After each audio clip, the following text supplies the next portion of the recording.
só formalizar aqui, tá? Então, boa noite a todos. A gente começa agora a nossa oitava semana letiva, né, do segundo quadrimestre suplementar da UFBC e o nosso 13º momento síncrono da disciplina Técnicas de Análise Estrutural e Projeto. Eu estava falando para o Antônio aqui que, né, eu já tenho essa questão de produzir material, né, para servir como um complemento, né, para as aulas presenciais, no caso, à época.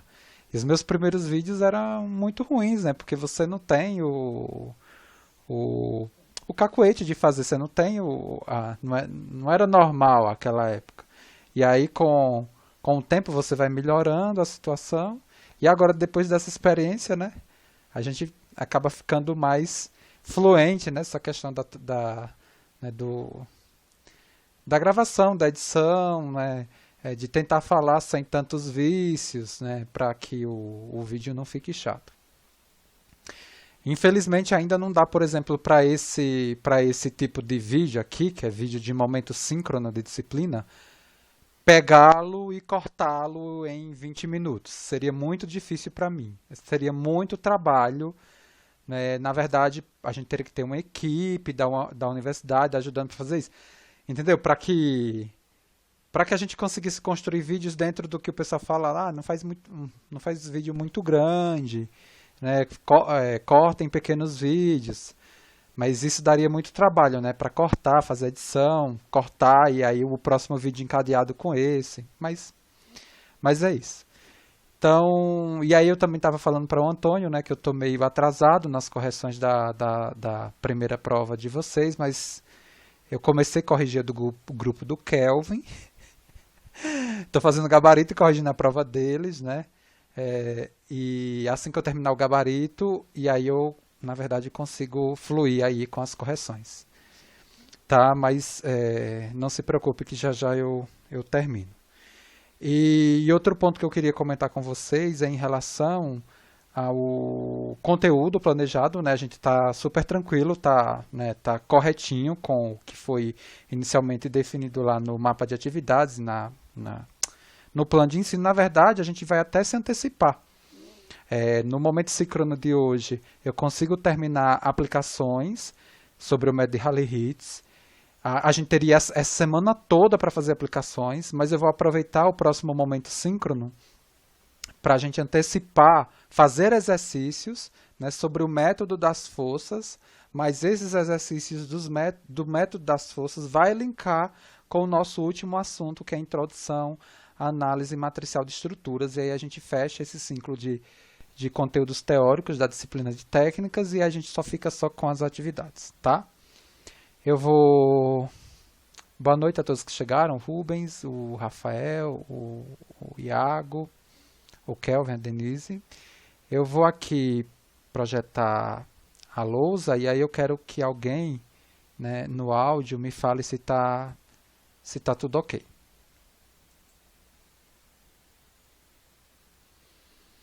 Ela saiu diferentinha hoje, tá? Porque o software, alguém me confirma no áudio? Tá ok, professor, tá ok. Ela tá só um pouco diferente, não tá ocupando toda a tela. Ela Então, tá. é porque deixa eu ver se vai... Agora foi, perfeito. Agora, É porque o software teve uma atualização, aí eu fiz a atualização e o primeiro teste é hoje. Aí deu esse pau, mas só foi eu dar uma mexidinha aqui e voltou ao normal, graças a Deus. Então, vamos tentar fazer duas aplicações. Duas aplicações eu planejei para hoje, porque eu acho que não dá mais que isso. Mas, no final desse momento síncrono, eu vou meio que estruturar possíveis aplicações do método de Halley-Ritz em outras situações diferentes das situações que a gente já desenvolveu semana passada e que vai desenvolver nessa semana. Então, na semana passada, a gente desenvolveu duas aplicações do método de Halley-Ritz no sentido de determinar soluções aproximadas, né, para problemas que a gente vem comumente aqui desenvolvendo no nosso curso.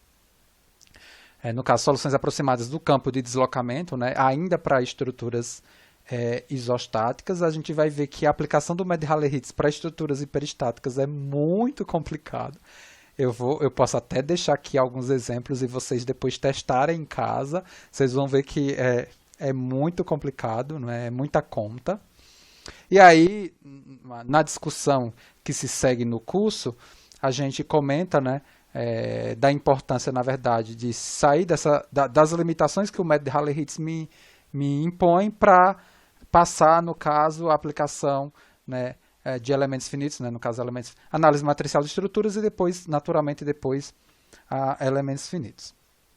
Vamos fazer uma aplicação do método de Halley-Hitz ainda para um problema de vigas, mas numa situação que eu comentei no momento síncrono passado, mas uma coisa é comentar, outra coisa é fazer. Não é? Então, vamos fazer, para que fique bem claro. Tá? Então, a gente vai aqui desenvolver uma solução aproximada a partir do método de Halley-Hitz para esse problema daqui, que é uma viga engastada no seu canto esquerdo, com uma carga no seu canto direito, uma carga concentrada de baixo para cima.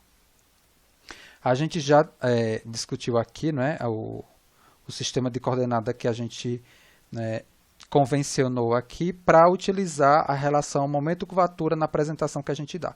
Então, a gente tem essa viga aqui de comprimento L e de rigidez EI constante. Tudo bem? Então, deixa eu mudar aqui a cor. Então, a intenção é, por meio do método de Halley-Hitz, a gente definir uma solução aproximada para o campo de deslocamento, né, desse problema. Veja, vamos lá, quero um pouco de participação de vocês, né, que eu estou me sentindo muito só, né, literalmente. Para essa carga aqui, o deslocamento, não é? O deslocamento é no sentido positivo de y ou no sentido negativo? Ou seja, Negativo. negativo, né? A viga, ela vai se deslocar assim, não é? Ela se desloca, não é, de baixo para cima. Veja, o positivo meu é de cima para baixo. Então, o que a gente vai encontrar aqui de campo de deslocamento para esse problema é um campo negativo. E isso só faz sentido para aquela expressão de momento-curvatura que a gente deu aqui. Ou seja, essa apresentação... Por que eu recorrentemente estou falando isso? Porque pode ser que tenha aluno que não goste do meu material, por N motivos, e não vá assistir o meu material. Eu prefiro o material do professor tal, que é bem mais organizado, é mais compacto. E aí o professor tal lá não usa essa apresentação do momento de curvatura. E aí ele vai em outro livro que usa, por exemplo, essa apresentação aqui da equação momento de curvatura. E aí dá um nó na cabeça do aluno. Né, que ele encontra lá no livro um valor de deslocamento positivo, mas aí, sei lá, ele pegou um exercício do vídeo meu, né, e aí que está com essa apresentação aqui, e aí o deslocamento está negativo e o aluno fica com essa interrogação. Gente, cuidado, né? A apresentação dessa expressão aqui para essa viga em flexão, ela só faz sentido com esse sistema de coordenada. Então, após né, essa observação, mais uma vez, eu continuo com a lógica do desenvolvimento que foi feito na semana passada. Primeiro eu vou encontrar a solução. Professor, preciso sempre fazer isso? Não necessariamente eu preciso calcular a solução exata do problema para depois, por meio de Halley-Hitz, calcular uma solução aproximada. Não precisa. Eu estou fazendo a solução exata para que eu possa olhar a qualidade da resposta que eu obtenho por meio da aproximação via método de Halley-Hitz. Tudo bem? Então, aqui, inicialmente, eu vou definir a solução exata no sentido da gente comparar. Bom, nesse problema daqui, eu vou pegar aqui uma seção S1, aqui chamar de X, isso daqui por compatibilidade, não, né? O dimensionamento aqui, para ser coerente, eu tenho que ter, né, essa medida aqui valendo L menos X. Tudo bem? Então, se isso tudo vale L, daqui até aqui vale X, então esse pedaço tem que valer L menos X. Por que eu estou fazendo isso? Porque eu vou, na verdade, definir a minha função momento fletor necessário aqui para também definir a minha função de deslocamento em relação à direita da minha seção transversal. Eu não vou calcular reação de apoio, não vou calcular nada, porque aqui não precisa para esse problema. Então, eu tenho aqui a minha seção S1, À direita dela, eu vou pegar, né, o carregamento associado, vou definir aqui o dimensionamento, a partir do que a gente discutiu, aqui vale L menos X, e eu quero aqui realmente calcular a minha função momento fletor, que para essa viga, né, especificamente, é somente necessário uma função momento fletor no domínio do problema estudado. Professor, é sempre essa situação? Não, a gente já sabe. Eu posso ter aí uma viga com uma carga distribuída que vai, sei lá, atuar num pedacinho aqui da viga, depois eu tenho uma outra carga de outra carga distribuída de outro valor, né? Ou seja, aí eu vou ter transição de carga distribuída me gerando duas regiões que eu tenho que calcular o momento fletor, e aí para eu calcular as funções de deslocamento, eu vou ter que calcular as funções de deslocamentos de cada trecho, e isso vocês também de alguma forma já viram em mecânica dos sólidos. E aí, pensando sim em Rayleigh-Ritz, também eu teria que estruturar duas soluções aproximadas, né? Uma para cada trecho, respectivamente. Vamos comentar isso aqui no final deste momento síncrono. Então, eu vou agora aplicar o somatório dos momentos na seção S1 igual a zero e calcular essa função momento fletor. Então, eu tenho aí menos a função momento fletor, que eu quero calcular, mais o P vezes o braço, que é L menos X, isso aqui igual a zero. Então, a função momento fletor, ela vale PL menos PX. Tudo bem, perfeito. Então, com a função momento fletor definida, eu volto aqui na minha expressão momento curvatura e eu tenho a equação diferencial, né, já caracterizada, para eu determinar aqui a minha função de deslocamento, depois também de eu considerar as condições de contorno. Só vou escrever aqui, então, eu tenho EI V duas linhas x igual a menos PL mais PX. Bom, eu vou aqui passar o operador integral uma vez, então eu vou ter isso aqui, menos PLX mais PX2 sobre 2, mais uma constante C1, e vou passar também, mais uma vez, o operador integral para eu explicitar aqui a minha função de deslocamento V de x. No caso, a função de deslocamento da viga em flexão. Lembro que na semana passada a gente fez um problema também, né, aplicação de Rayleigh-Ritz para barra sobre força normal. Então, aqui eu tenho menos PLX2 sobre 2, mais PX3 sobre 6, mais C1x mais C2. Bom, eu já tenho a função, para eu determiná-la por completo, eu preciso definir C1 e C2. Essas condições aqui, essas constantes aqui, elas são determinadas a partir das condições de contorno. No caso desse problema, para o sistema, né, x, que foi aqui, né, para o x associado, eu sei que v de 0 ele vale 0, e a rotação v' de 0, né, que é θ em 0, ele vale também 0. Ou seja, nesse ponto aqui, x igual a 0, a seção não rotaciona e nem se desloca na vertical. A partir dessas duas condições de contorno aqui, eu consigo determinar que C1 ele vale 0, né? A partir dessa aqui, na verdade, eu defino que C2 vale 0, e a partir dessa condição aqui, eu tenho que C1 vale 0. Tudo bem? Então, nesse caso, eu tenho como solução exata do meu campo de deslocamento para esse problema a seguinte expressão. O EI V de x, ele vale menos PLX2 sobre 2 mais PX3 sobre 6. Vou pegar aqui um parâmetro de comparação, o deslocamento para x igual a L. Veja que eu já tenho que ter em mente que esse valor tem que dar negativo. Se ele não der negativo, tem algum problema. dentro do que a gente começou aqui a discutir no início do nosso desenvolvimento aqui. Eu não estou ficando maluco, essa carga é de cima para baixo, né? A viga vai subir, né? E os deslocamentos, então, em relação ao meu sistema aqui que eu adotei, né? Vai estar negativo. Perfeito. Então, nesse sentido, né? O que eu estou calculando aqui é o deslocamento para esse ponto aqui, x igual a L.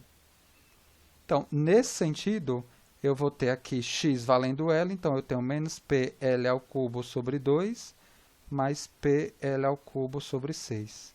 E aqui eu tenho, finalmente, né, o valor de menos 2PL ao cubo, me dando menos PL ao cubo sobre 3.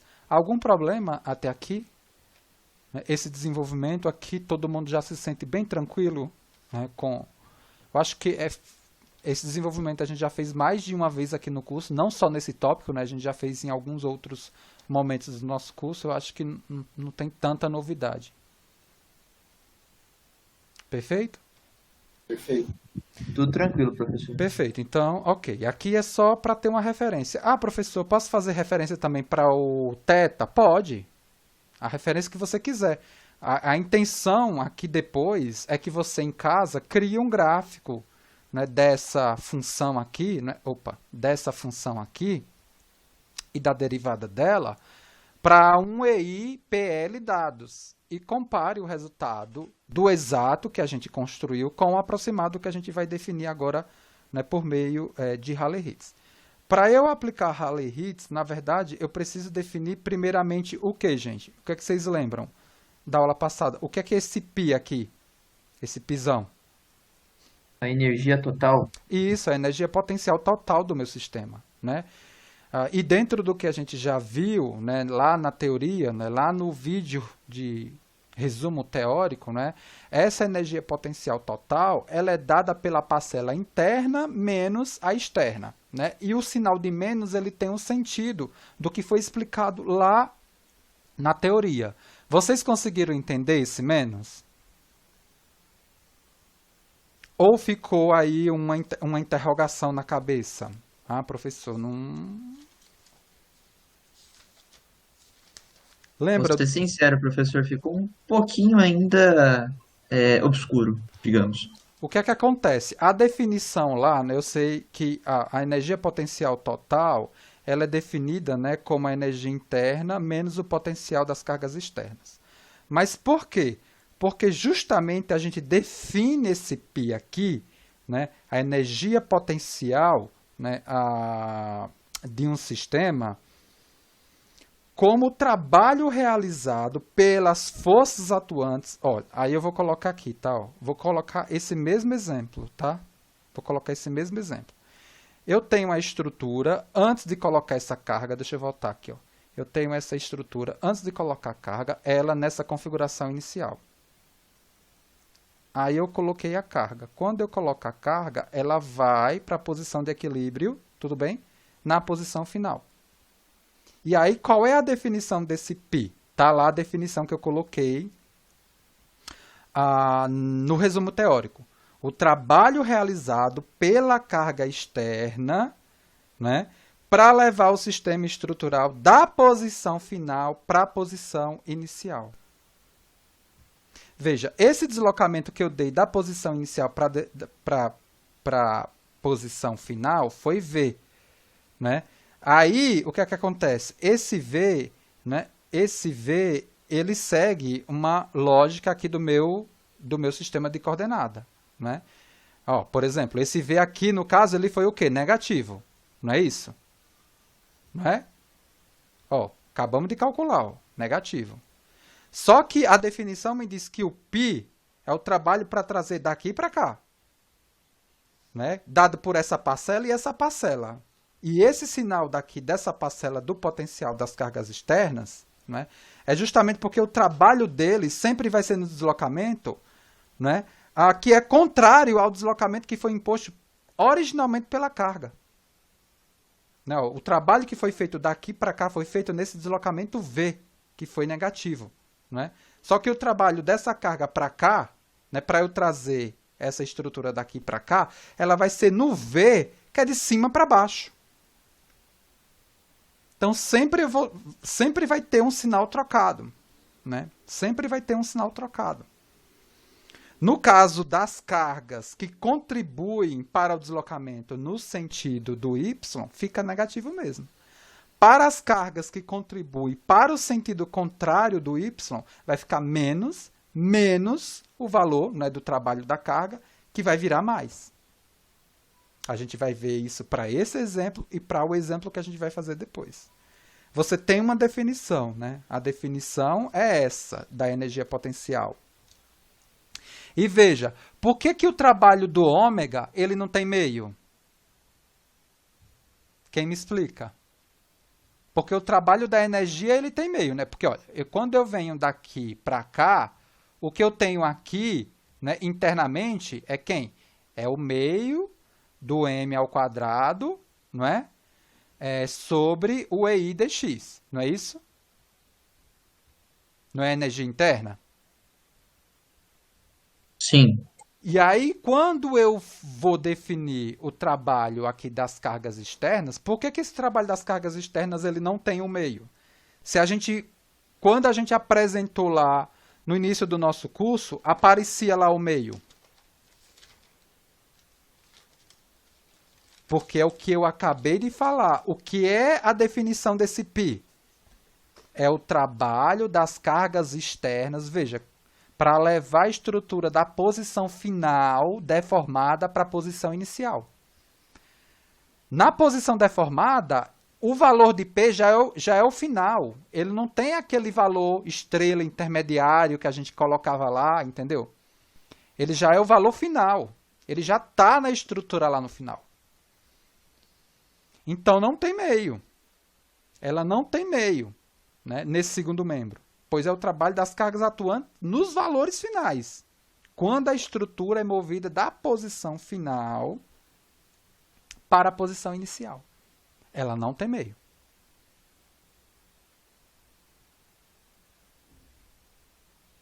A definição, né, de energia potencial é essa, é o trabalho realizado, né, para levar, né, a estrutura dessa posição para essa. Ou seja, essa é a definição de π. Essa é a definição de energia potencial.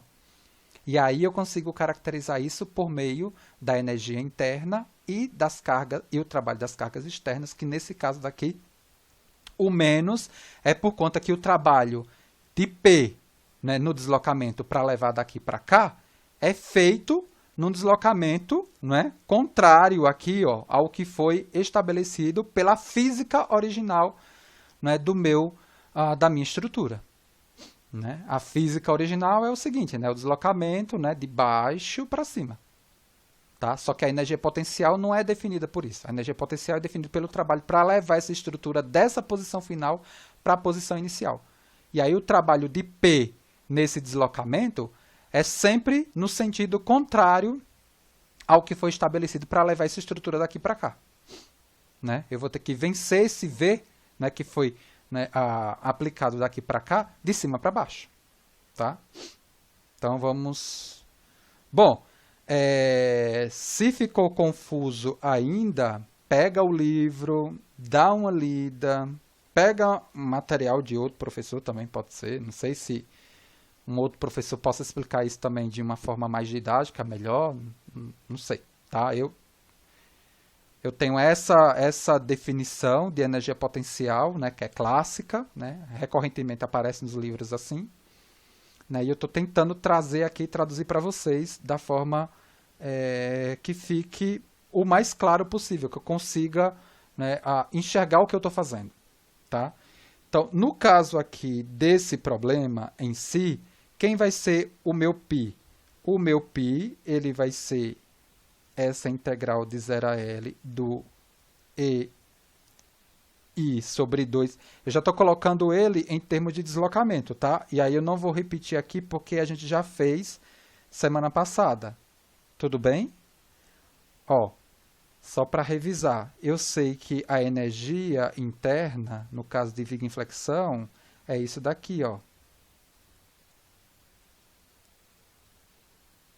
Aí eu aproveito aqui a expressão momento curvatura, que é essa daqui, ó, que é o EI V duas linhas igual a menos M, e consigo, né, sair dessa apresentação para essa apresentação que eu dei aqui. Tudo bem? Então, aí, o trabalho, né, o potencial é dado pelo trabalho interno, menos o trabalho das cargas externas. Só que, veja, para esse problema daqui, a força, ela segue o sentido positivo ou negativo de Y?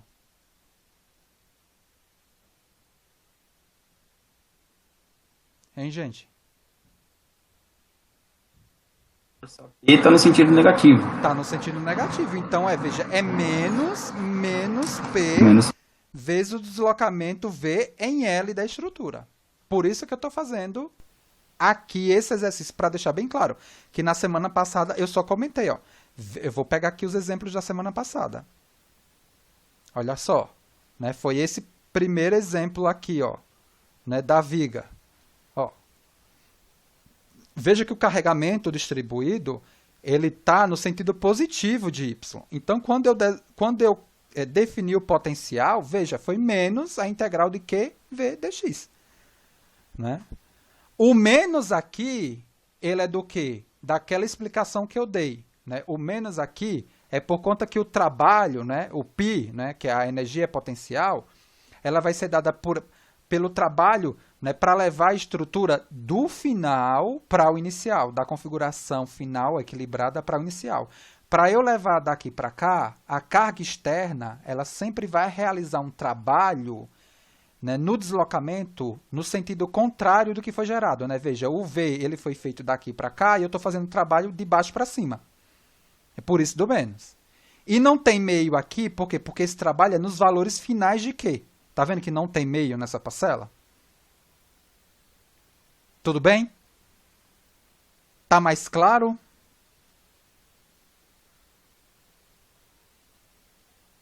Positivo, professor. Tranquilo agora. Perfeito. Então, aqui, ó, nesse caso agora, eu estou fazendo isso daqui para justamente evidenciar, não é, que é menos o valor do P. Porque o P tem um sentido. O menos é o menos já da definição. E a carga, né, a força, ela é um vetor, né? Ela tem uma lógica aqui com o sistema de coordenada. Então, menos P. Ou seja, menos o trabalho, né, de menos P no deslocamento que ele provoca, que é VL. Perfeito? Pronto. Entendeu isso, né? A gente continua. Então, nesse sentido agora, eu sei que o meu π, ele tem a sua cara na função deslocamento dado por essa expressão. Mais P, deslocamento em V em L.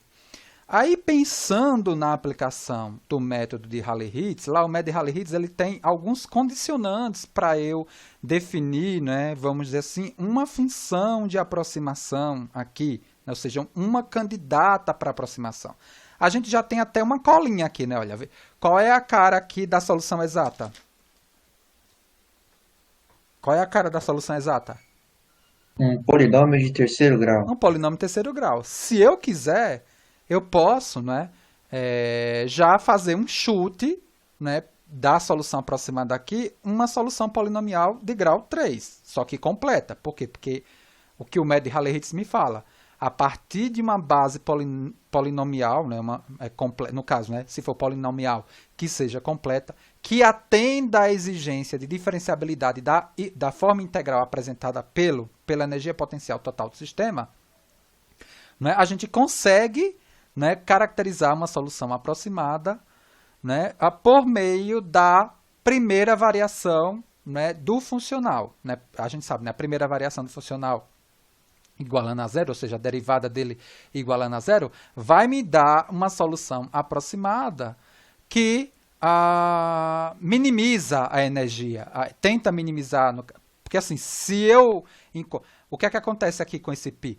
Se eu jogar, por exemplo, essa solução, faça um teste depois, né? Faça um teste, peguem essa solução exata aqui depois, joguem aqui, né, nesse π e calculem o valor, né, da energia. Vocês vão ver que é o menor valor, né? Ou seja, e o menor valor ela é caracterizada a partir do que? É um mínimo, né? Então, a derivada da função ela é zero e a derivada da segunda vai ser positiva. No caso aqui seria a primeira variação e a segunda variação, né? E aí a gente sabe que, né, nesse ponto daqui, a gente tem o equilíbrio da estrutura, né? Ou seja, eu aplico a carga, ela se deforma, se desloca e para na posição de equilíbrio. E eu sei que nessa posição de equilíbrio estável, a energia é um mínimo, tá? E aí, nesse sentido, eu consigo, a partir do funcional, encontrar a solução, né, vamos dizer assim, que me dá essa condição de equilíbrio estável aproximada, né? É a solução que minimiza aí o funcional, né? Seria mais ou menos nesse sentido. Por que a gente está fazendo derivada, né? Para calcular os parâmetros incógnitos aqui da função deslocamento aproximada, que é justamente isso, né? Eu quero saber, a partir do funcional, a partir do primeiro princípio, né? A primeira variação do funcional, quais são, né, os parâmetros no sentido de encontrar uma solução que minimiza, né, no caso, a energia potencial aí do problema. Porque eu sei que, no mínimo, eu tenho aí a configuração equilibrada e eu tenho o valor do deslocamento. No caso, não é o exato, é o aproximado. Para esse problema daqui, a gente vai ver se é o exato ou não, se bate com o exato ou não. Então, nesse sentido do que a gente comentou, eu vou aqui, na verdade, utilizar um polinômio completo de grau 3. Então, eu tenho α1, α2x, mais α3x2, mais α4x3. O método de Halley-Ritz também me fala, veja, a solução aproximada, no caso polinomial, ela tem que ser de base completa, atender à exigência de diferenciabilidade aqui da expressão, mas essa função ela tem que atender às condições de contorno do problema, porque eu não posso ter uma aproximação aqui para esse problema que discorda aqui do que é imposto cinematicamente para o problema. Então, nesse sentido, se eu sei que, né, a solução exata, o v de zero vale zero e a rotação em zero também vale zero, o aproximado também tem que acontecer isso. Eu sei que, obrigatoriamente, o v til em zero vale zero e o v til' em zero também vale zero. Então, dessas duas condições aqui, eu posso, nesse caso, simplificar aqui a minha solução aproximada original. Então, a solução aproximada original ela vai ter essa simplificação. Dessa expressão aqui, né, v til de zero igual a zero, eu sei que o α1 é zero, então o v til de zero vale zero, isso implica o α1 igual a zero, e o v til' de zero igual a zero, isso aqui vai me implicar o α2 igual a zero. Você já observa, né, que o próprio método aqui, né, já está me impondo uma lógica de parâmetros α3 e α4 que são os únicos não nulos, né? Quando da análise da solução exata do problema, né, por conta das condições de contorno. Perfeito. Então, no caso, a minha função v aproximada, ela fica com essa cara daqui. A minha solução v aproximada, ela fica com essa cara daqui, ó, o v til de x, ele fica com α3 x2 mais α4 x3, e observando o π, eu preciso tanto do v em L quanto o v duas linhas. Então, eu vou calcular aqui o v til', que vai ser 2α3x mais 3α4 x2, e, finalmente, o v til, duas linhas de x, que vai me dar 2α3 mais 6α4x. E vocês também conseguem enxergar o seguinte: quanto maior o número de alfas, maior o sistema, né, de equação gerado lá a partir das variações do π em relação a cada uma das constantes. No caso aqui, a gente vai ter um sistema 2 por 2, né, porque eu tenho duas constantes, possivelmente lá eu vou precisar processar a variação do π, tanto para alfa 3 quanto para alfa 4, para eu, né, minimizar, né, no caso, né, encontrar aí o extremo que eu sei que é de mínimo, tá? No sentido de determinar essa solução aproximada.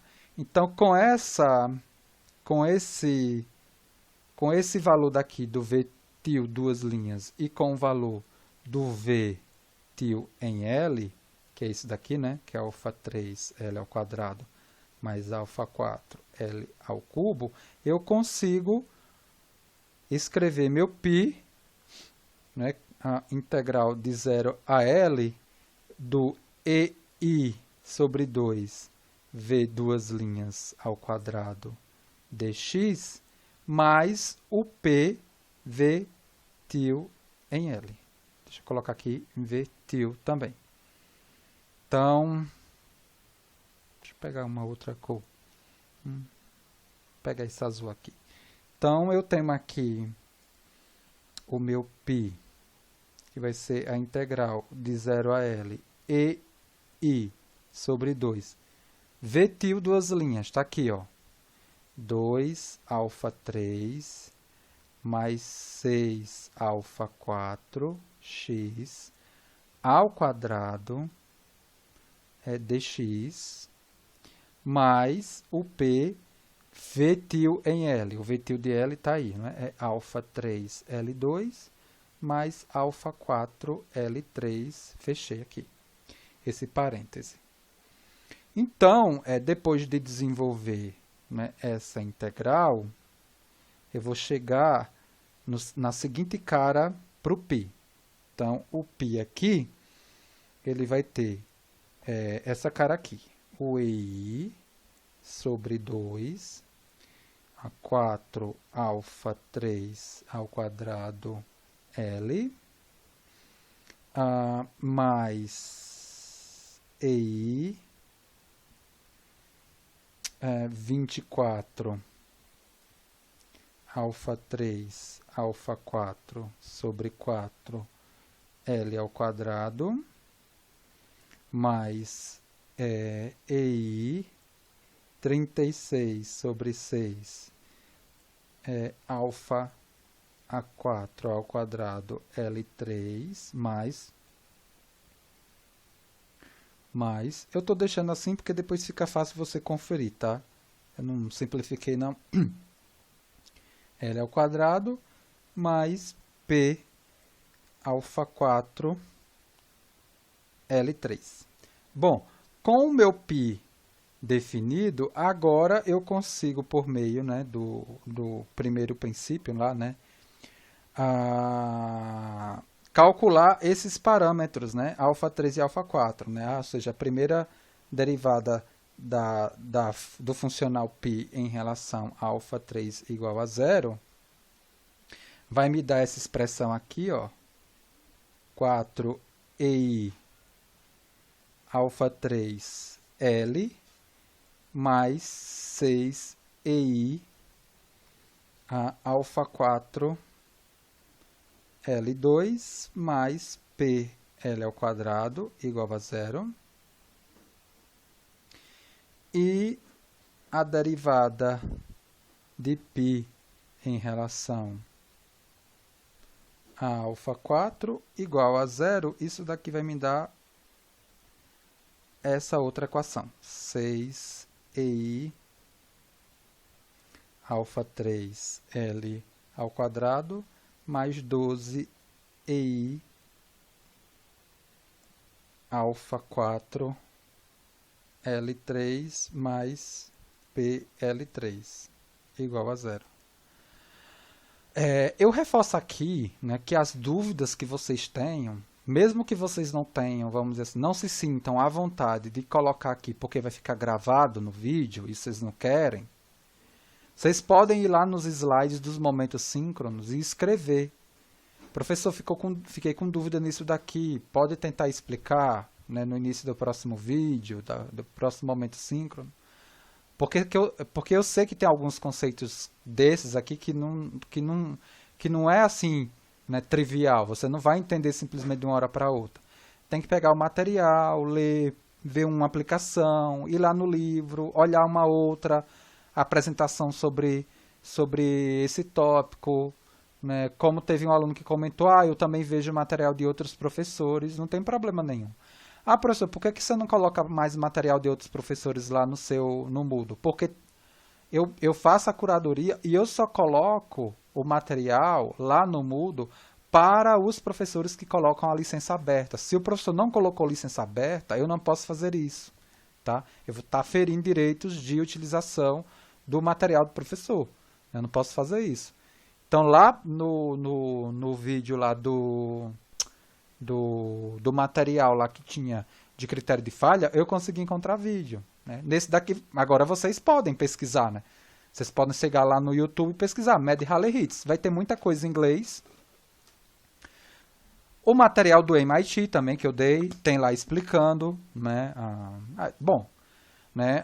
Material não falta. Né? Tem o material que eu construí, tem o material de curadoria que eu estou falando, tem o escrito e vídeo vocês conseguem também, né, encontrar facilmente na internet. Resolvendo aqui esse sistema,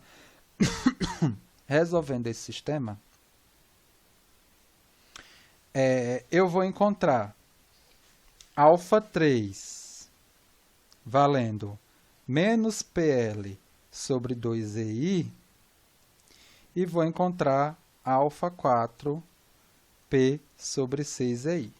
E aí, nesse sentido, eu consigo escrever a minha solução aproximada a partir dessa expressão aqui, PL sobre 2EI x2 mais P sobre 6EI x3. Não vale nem a pena calcular o V til em L, porque a gente já está vendo aqui, ó, que essa função que eu acabei de encontrar, ela é igual à exata, né? Então, na verdade, a gente acabou de mostrar aqui, ó, que a partir dessa metodologia de Rally-Hits, para esse problema e para essa aproximação original dada, a gente conseguiu recuperar a solução exata do problema. Tudo bem? O que você pode fazer, que eu não estou fazendo nesses exercícios, por exemplo, é calcular o π. Né? Calcular o π, por exemplo, para essa situação próxima. O que é que você poderia fazer nesse problema daqui? Ó? Você poderia chutar uma aproximação de grau 2, por exemplo. Né? Você poderia colocar aqui uma aproximação aqui de grau 2 completa, que seria alfa 1 mais alfa 2 x mais alfa 3 x2. Você vai encontrar a solução aproximada e, a partir da solução aproximada encontrada, calcular o valor do π. Tudo bem? Guardei o valor do π. E pegar a solução exata, ou a aproximada de grau 3, que é igual a exata, e calcular também o valor do π. Né? Porque eu posso calcular, né, voltar aqui, ó, né, voltar na expressão, porque eu já tenho, né, e calcular o valor do π. O que é que vai acontecer? Né? Qual vai ser o menor dos dois πs? Quem me fala? Se é o princípio da mínima energia potencial. Vai existir um π menor, uma energia menor do que a dada por esse valor daqui, de deslocamento.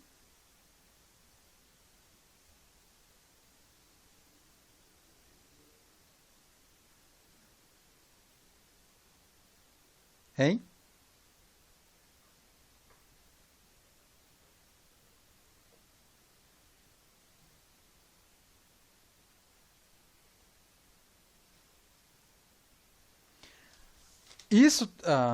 Isso tem muito a ver também com o que a gente apresenta lá do PTV, né? Porque isso daqui se casa com PTV. Olha só, né, quando eu aplico esse P aqui, aí ele chega nessa configuração, né, final, equilibrada, e para isso eu tenho π, né, que é levar daqui para cá, né, dentro da apresentação que a gente deu e do que a gente mostrou na teoria, né, essa energia aqui, né, esse π, a energia para a posição equilibrada, né, ela é mínima. Então não vai ter, né, é o menor valor possível, né, é o menor valor possível de energia definida para as soluções, né, possíveis. E as soluções aqui, ó, são aproximadas, elas são quantas? Tem várias aqui possíveis, né? Entre, ou seja, que obedecem às condições de contorno, né? E a solução aproximada, ela pode, né, ser enxergada aqui como um possível deslocamento virtual. Que não existe, porque aproximado, né, não é o exato, né? E aí é aquilo, né? Não existe, mas é possível. Tá? Então, quando a gente vê elementos finitos, a gente retoma essa discussão, né? E a gente tenta trazer para a física a questão do virtual, né? O que é o virtual aqui? É um deslocamento possível, né? Que sai daqui e vai para cá, por exemplo. Ele não está batendo com o verde, né? Mas ó, ele se aproxima, ele tende, né? É algo que é cinematicamente admissível, possível, né? Eu não posso, por exemplo, dar um deslocamento virtual para esse sistema aqui, disso daqui, né? Ó, não obedece aqui às condições de contorno, não faz sentido, né? Tá? Perfeito? Vamos para a última aplicação aqui, desse momento síncrono, para a gente ter um tempinho ainda de discutir algumas coisas que eu quero aqui em relação a esse tópico. Porque eu não fiz nenhum exercício com momento, e eu quero agora fazer um com momento. Olha só. Exemplo 30.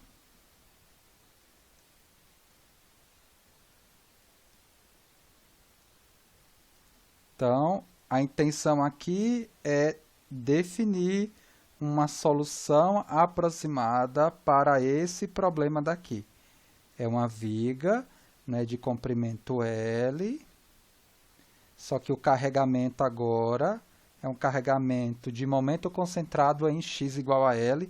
O nosso sistema é esse daqui, que a gente já sabe, x, y, e a rigidez aqui do meu problema é constante e vale EI. Aí o que é que a gente precisa fazer? Bom, vamos seguir a lógica, vamos construir aqui a solução exata e depois a gente constrói a solução aproximada por meio do método de Rayleigh-Ritz. Então, a solução exata desse problema, vamos utilizar aqui, né, a equação momento-curvatura, de novo. Eu preciso descobrir essa função aqui, momento fletor. Para esse problema, igualmente ao anterior, né, eu vou passar aqui uma seção S1 e vou pegar o lado direito. Então, daqui para cá vale x. Então, esse pedacinho aqui vale L menos x. Tá? Deixa eu só consertar aqui. L menos... Então, daqui até aqui vale L menos x. Então, eu vou pegar aqui a minha seção S1, tenho aqui a minha viga, tenho o carregamento aplicado, e aqui eu só vou colocar aqui um M estrela para não confundir com a carga concentrada, tá? Então, eu vou buscar aqui uma função momento fletor M estrela. Aqui eu tenho esse dimensionamento aqui, L menos x. Então, perfeito. Então, para eu ter o M estrela, somatório dos momentos em S1 igual a zero. Então, eu tenho menos M estrela mais a função momento aplicado, né? A função não, a carga momento aplicada igual a zero. Então, eu tenho que a função momento fletor, né, é uma função constante, é o valor, né, de momento concentrado M. Então, utilizando lá a expressão momento curvatura, eu tenho o EI V duas linhas é igual a menos a função, né, M estrela aqui, que vai me dar menos M. E aí eu vou aplicar o operador integral uma vez, eu tenho aqui o menos mx mais uma constante C1. Vou aplicar aqui o operador integral mais uma vez e eu finalmente tenho explicitado a minha função deslocamento, que para ser determinada precisa dos valores das constantes C1 e C2. E como é que eu encontro? A partir das constantes de contorno. Eu sei que V de 0 vale 0 e o V' em 0 vale 0. Dessa aqui eu tenho que C2 vale 0 e dessa daqui eu tenho que C1, né, vale 0. Perfeito, então eu tenho que minha solução exata para esse problema, ele vale EIV menos mx² sobre 2. Né? Veja, o deslocamento que esse momento me provoca aqui é para cima ou é para baixo? Quem me fala, olhando aqui a expressão?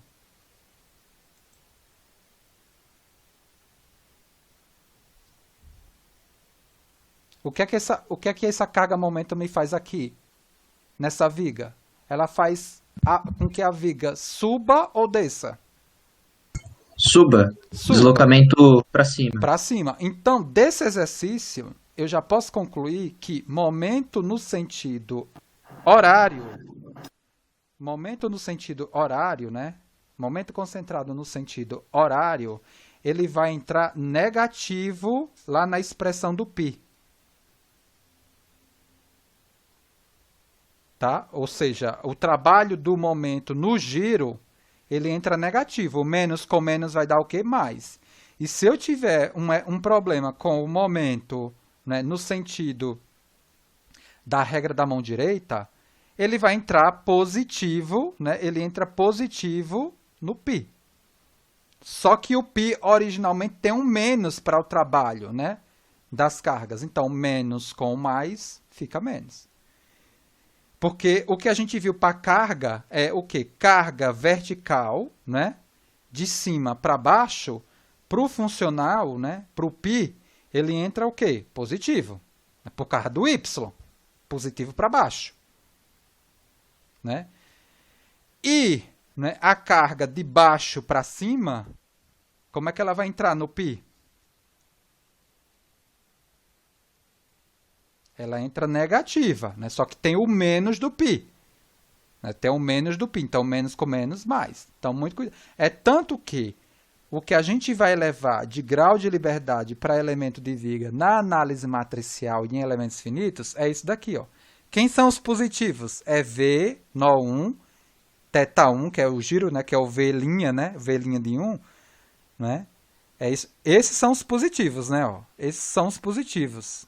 Por que esses são os positivos? Por conta desse sistema de coordenada aqui, geralmente, que é adotado, né? Os graus de liberdade positivos lá são esses, né? Rotação no sentido horário é positivo, né? E deslocamento de cima para baixo negativo. Tudo bem, gente? Então, Tudo ok. Professor, só para confirmar, aquele primeiro momento ali é no sentido anti-horário, né? Que ele entra desculpa, negativo, né, no π. Desculpa, eu falei horário, foi? Foi. Não, é só para confirmar, é anti-horário mesmo, né? Esse deslocamento, ou esse momento aqui no sentido anti-horário, ele vai entrar negativo no π. Só que o π já tem, né, na sua estrutura de definição, né? Qual é a estrutura de definição original do π? O π é isso daqui, né? O π é o U menos o ômega, né? Eu já tenho um menos. Esse ômega daqui, para esse momento, ele vai ter um menos. Então, menos com menos vai dar mais. Eu vou reforçar isso. Então, perfeito, Kelvin. Obrigado. Então, no sentido anti-horário, ele entra negativo. E no sentido horário, ele entra positivo. Vertical, positivo. De cima para baixo. Vertical, de baixo para cima, entra negativo no π. Então, tá aqui, né? Ó, horário, né, positivo. Para baixo, positivo. Horário, para baixo, positivo. Seguindo aqui o que a gente vai pegar lá em análise matricial em elementos finitos. Agora tá coerente, Kelvin? Sim, professor, só para ficar registrado certinho. Perfeito, legal, obrigado. Então agora, ó, quando eu for, né, definir a minha função aproximada, eu preciso também definir o meu π. Então, o meu π para esse problema vai ser quem? A energia interna, que nesse caso é a integral de 0 a E. Ou seja, é só uma função, né, para o domínio de 0 a L, do EI sobre 2, V duas linhas ao quadrado dx, menos, que isso aqui é da definição, esse menos vem daquilo que eu acabei de explicar no início desse momento síncrono. Né? Por definição, a energia potencial é o trabalho das cargas para levar a estrutura, né, da posição final para a posição inicial. Né? E como a carga na posição final ela já está toda colocada, eu não tenho meio aqui para caracterizar isso daqui. Ó. Eu não tenho meio. E aí o trabalho do momento, né, é o trabalho dele no giro. Aí, como o momento aqui é no sentido, né, anti-horário, ele é negativo. Né? Ele é negativo. Por quê? Porque ele vai fazer o quê? Subir isso daqui. Né? O que é que ele vai fazer, na verdade, também? Né? Subir e rotacionar a seção no sentido anti-horário, né? Porque o trabalho que eu estou falando é o trabalho do momento na rotação. Então, aqui eu tenho menos, por conta do que a gente falou, que é o menos o M concentrado, e o trabalho dele é o trabalho na rotação, que é a derivada, né, do deslocamento em x igual a L, que o M está colocado em x igual a L. Tudo bem com essa definição aqui do π? Ficou alguma dúvida? Tudo claro. Tudo bem, Perfeito. professor, tudo bem. Perfeito. Então é isso. Que isso daqui derruba aluno, né?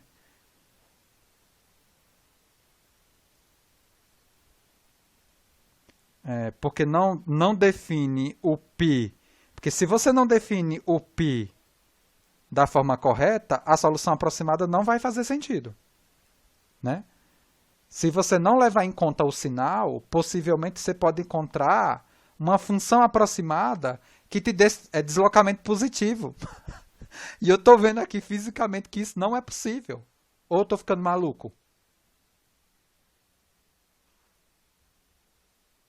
Né? A função de deslocamento aqui possivelmente não, a gente já encontrou, né? A função de deslocamento exata tem um menos aqui, ó, gritando para você. De x0 até L, você vai ter 0 e todos os valores depois é tudo negativo. Não é isso? Tá aqui a função exata, ó. Eu vou ter a deformada aqui dessa estrutura, ela é para cima, ó. Ela é isso daqui, ó. É uma função quadrática saindo de 0 e tendo valores todos negativos. E o negativo para mim é para cima. Então, se eu não construir esse... Ah, professor, eu só errou no π. Não, querido, você errou em tudo, né? Porque o π ele vai me gerar uma solução aproximada. Se você encontra uma solução aproximada que está te dando valor positivo de V, tem alguma coisa errada. Não pode, gente. A aproximação não vai dar tão ruim assim. Os métodos, né, que geram, né, as soluções aproximadas, eles não te dão assim soluções tão ruins. Pode ser que não, em algumas situações não te dê a solução exata, porque nem todo problema tem solução exata. Mas uma solução que vai divergir é muito complicado. É tanto que você utiliza isso na indústria, né? Por exemplo, quando eu estava lá na Embraer, e eu queria, na verdade, enxergar, por exemplo, alguma coisa relacionada à validação de modelo, né? Como eu não tenho solução exata, né, para as coisas que eu estava lá analisando, eu tinha que pegar alguma coisa com base de experimentação, né? Ou seja, tem um ensaio em escala real lá que me dava, por meio de extensometria, né, valores em determinados pontos da aeronave, por exemplo, distribuídos lá no skin da asa, em vários locais, né? A empresa, os engenheiros de ensaio distribuíram lá os sensores de deformação. E aí, sei lá, a partir dos resultados de ensaio, eu consigo fazer um plot, né, de tensões principais, por exemplo, né, para casos de carga, né, que eu tenho lá na minha análise. Aí, sei lá, eu tenho um gráfico, que é o gráfico do ensaio. O gráfico, né, do modelo não pode dar uma coisa assim. Tem que mais ou menos acompanhar, né? Tem que dar, né? Se você faz uma comparação dessa, né, numérico com ensaio e as coisas não concordam minimamente, você tem que melhorar o seu modelo numérico. Você não vai melhorar a natureza, né? A natureza é lá, né? O ensaio está sendo desenvolvido em cima do produto real, da natureza em si. Então, alguma coisa no seu numérico tá inconsistente, ou você também pode estar fazendo uma interpretação errônea dos dados de ensaio também, né? Tudo bem? Inclusive, neste curso, teve aluno que fez interpretação errada, né? Lá quando a gente deu o exemplo lá de roseta de deformação para aplicar os critérios de falha, teve aluno simplesmente que pegou, né, para um problema plano, cada resultado lá, né, de deformação do canal, simplesmente pegou a deformação do canal e multiplicou pelo modo de elasticidade. Isso está erradíssimo. Isso demonstra que o grupo não se preocupou em olhar o material de apoio de mecânica dos sólidos, não se preocupou em ver o exercício que eu fiz sobre esse tópico aqui no curso, que tem exercício sobre isso que eu fiz no curso, e não estudou, né? Não pegou o material, simplesmente tentou resolver o exercício da cabeça, sem estudar. E aí, como é que eu sei que o aluno não estudou? Porque tem exercício feito no curso sobre isso, e tem material, né, de mecânica dos sólidos de apoio com vários exercícios sobre isso. Então aí eu consigo notar, né? Eu não sou bobo, né? E eu corrijo, né? Tá, mas aqui é o momento de errar, né? Agora pode errar. Lá na Embraer não dá para errar. Lá na Embraer não dá para fazer isso. Tá? Não dá. Legal. Então eu tenho aqui o meu funcional, e a ideia agora é estruturar uma solução aproximada. E aí eu posso seguir a mesma lógica do que a gente, né, vou pegar aqui, como eu sei que a solução exata ela é de grau 2, eu vou chutar aqui um polinômio já de segundo grau completo para me definir aqui, né, ver se o método ele vai me gerar, né, ele vai me recuperar a solução exata do problema. Então eu vou pegar aqui um polinômio completo de grau 2, aplicar as condições de contorno, né, porque o método de Rayleigh-Ritz me pede isso, ou seja, a função aproximada, ela obrigatoriamente ela tem que atender às condições de contorno do meu problema. Então, V de 0 igual a 0, isso implica α1 igual a 0, e o V' em 0 tem que ser igual a 0, isso implica o α2 igual a 0, e a minha função aproximada finalmente ela fica com α3x², e o meu funcional ele pede o V duas linhas, então eu vou derivar essa função duas vezes. Eu vou derivar uma vez e finalmente a segunda vez. E eu vou precisar também, né, do valor, né, da derivada dela, né? Tá aqui. Então, com isso definido e o meu π definido, eu consigo, com o V duas linhas e o V' definido, eu consigo apresentar agora o meu π em função completamente da aproximação. Então, o meu π aqui ele fica, né, integral, né, de 0 a L EI sobre 2α3 dx mais m, e o V' em L está aqui, ó, é 2α3L, tá? Mais 2α3L. Perfeito. Com isso, Nesse caso daqui, ó, fica bem tranquilo, né? Porque eu só tenho uma, uma constante para se determinar. Eu vou ter que aplicar somente uma derivada. Eu só vou organizar aqui o meu π, né, na cara para a gente aplicar a variação dele, né, a derivada. É a derivada de π em relação a alfa 3 igual a zero, que vai me dar condições de enxergar uma solução aproximada, né, que minimiza a energia, porque é o princípio da mínima energia potencial total do meu sistema, né? Nessa configuração de estrutura estável, a energia é um mínimo. Então, com essa expressão aqui, eu consigo escrever a equação que me dá condições de determinar o alfa 3. Então, o alfa 3 aqui, ó, o alfa 3, ele vale menos m sobre 2 e i. E a minha solução aproximada, ela fica igual à exata. Ó, né, ó, com o sinal coerente quando a gente compara, né, com a exata.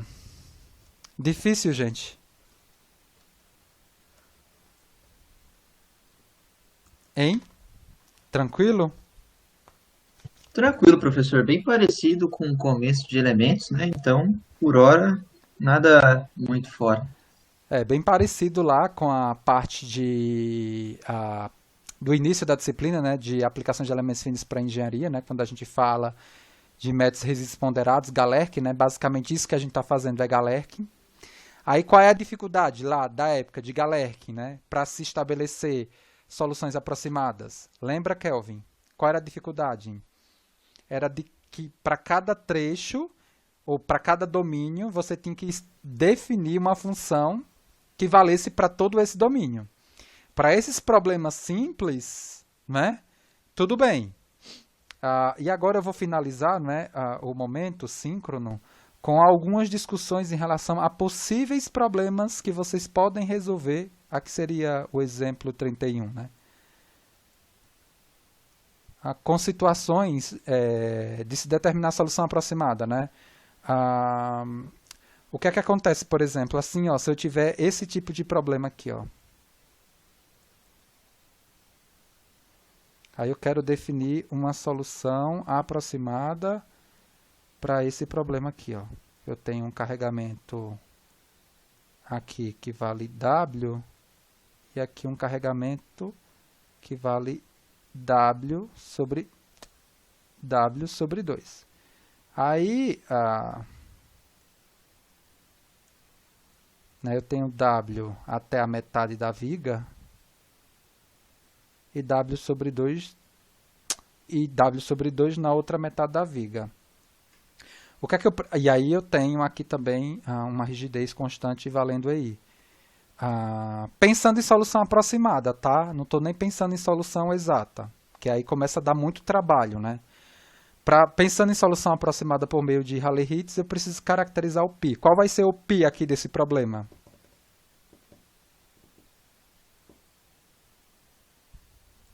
Vai ser a integral de 0, né, a L sobre 2, de EI sobre 2, V1, né, tio, duas linhas, ao quadrado dx, mais integral de L sobre 2 a L, de EI sobre 2, V2, tio, duas linhas, ao quadrado dx, menos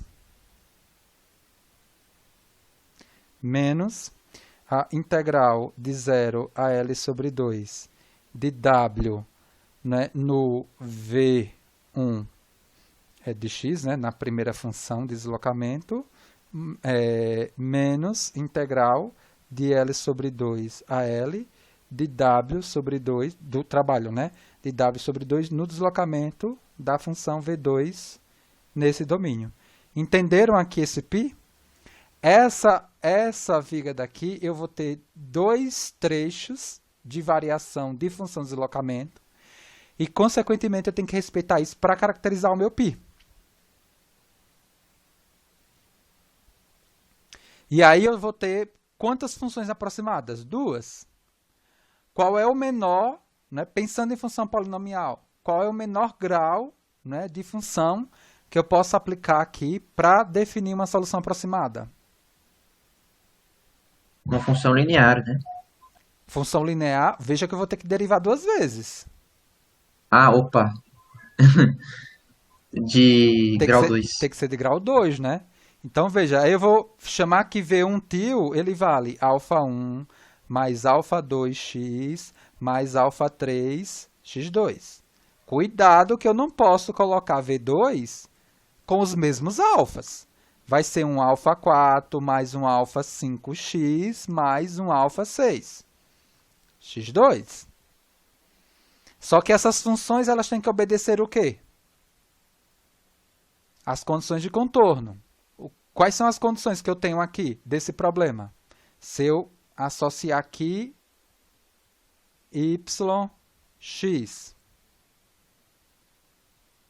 eu sei que v de 1 em 0 vai valer quanto?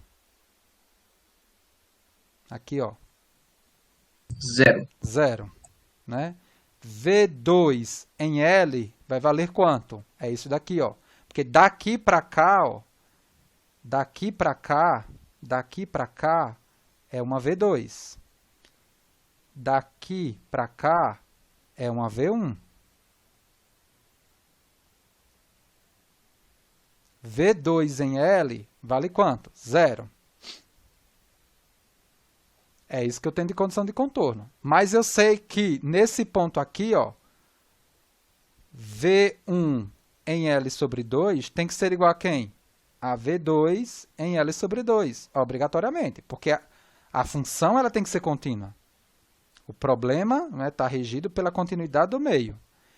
E a rotação nesse ponto também tem que ser igual à rotação dada pela outra função, né? Nesse ponto dado pela função V1, tem que ser igual à rotação dado por essa função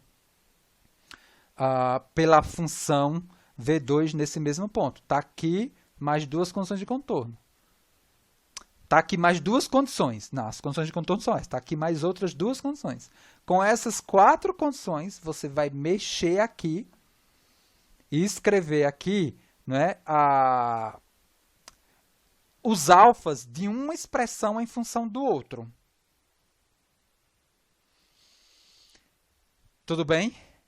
Para depois, isso mesmo, para depois você processar o π aqui em função dos alfas que sobrarem, para você conseguir finalmente definir a solução aproximada.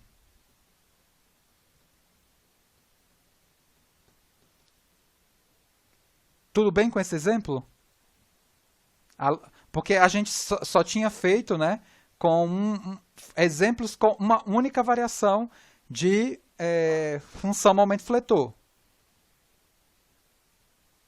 Tudo bem, gente?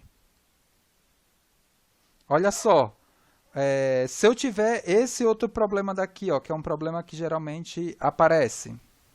Exemplo 32.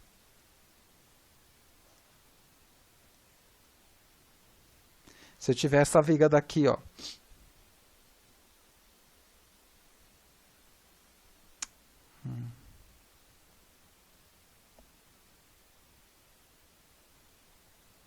Colocar aqui uma molazinha de rigidez K com uma carga W.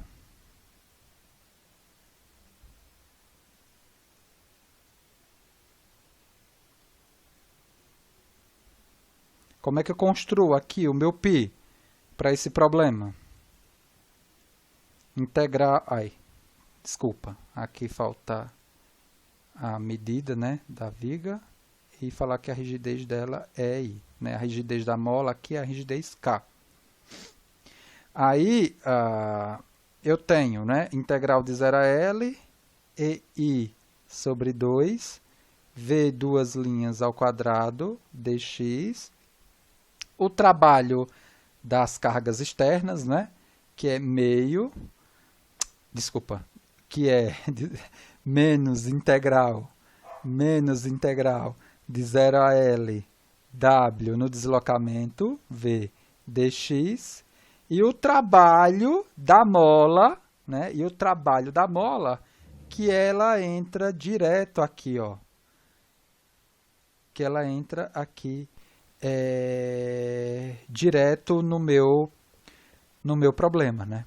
Que é Q é meio, né? Tem um meio, né? O rigidez que QV Q, né? Que é a Q não, K, que é a rigidez da mola no deslocamento, né? Em L aqui ao quadrado.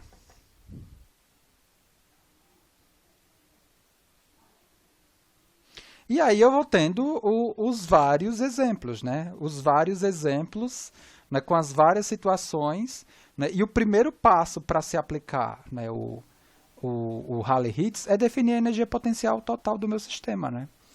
E aí nesse caso aqui, né, a gente tem essa parcela da energia que é dada pela energia da mola, né?